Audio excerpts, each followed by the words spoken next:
और अब बात मध्य प्रदेश में विधानसभा उपचुनाव के संग्राम की, जिसमें आज महिला बाल विकास मंत्री इमरती देवी के एक बयान से कांग्रेस बीजेपी में जुबानी जंग की धार और तेज हो गई। तो दूसरी तरफ महाराज और उनकी टीम ही बीजेपी नेताओं के निशाने पर आने लगी है। तीसरी तरफ कांग्रेस के निशाने पर भी सिंधिया ही हैं। कांग्रेस को अब सिंधिया भूमाफिया नजर आने लगे हैं।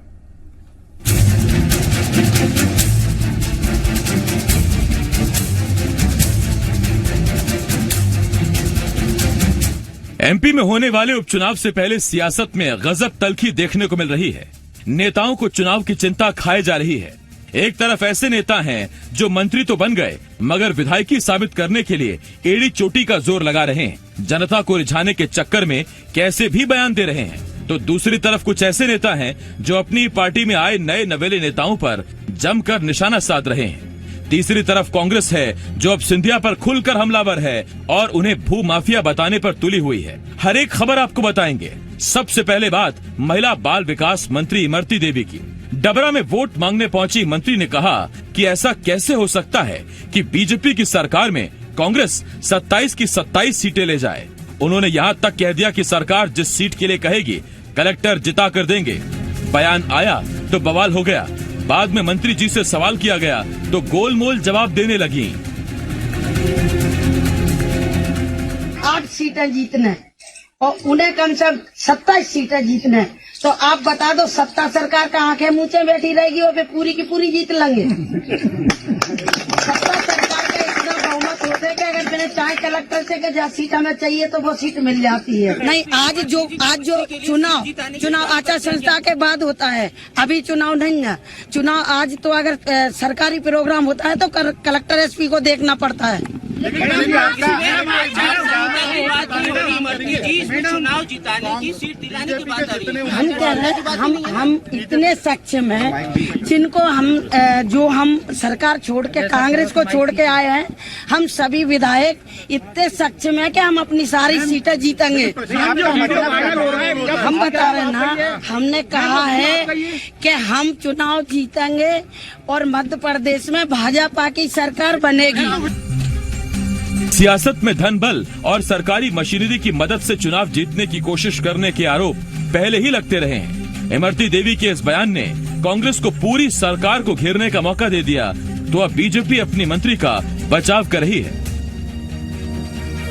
आज भारतीय जनता पार्टी की मध्य प्रदेश सरकार की जिम्मेदार मंत्री ये ऐसा बयान दे रही है, तो इससे एक्सपोज हो रहा है कि लोकतंत्र की भारतीय जनता पार्टी शासन और प्रशासन के साथ मिलकर किस तरीके से हत्या करती है। ईवीएम मशीन को खारिज करके, इस बयान के आधार पर, मंत्री के बयान के आधार पर ईवीएम मशीन को खारिज करके बैलेट वोट से चुनाव कराया जाए। इमरती देवी जी के द्वारा दिया गया निजी वक्तव्य है और अपनों के बीच देसी तरीके से की गई बात है।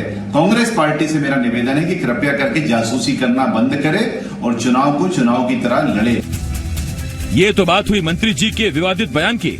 अब जरा टीकमगढ़ के बीजेपी विधायक राकेश गिरी की बात सुनिए। साहब भरे मंच से कह बैठे कि जो कल तक राशन की कालाबाजारी करते थे अब बीजेपी में आकर बड़े नेता बन गए। यानी अपनी ही पार्टी के बड़े नेता अब राकेश गिरी के निशाने पर हैं।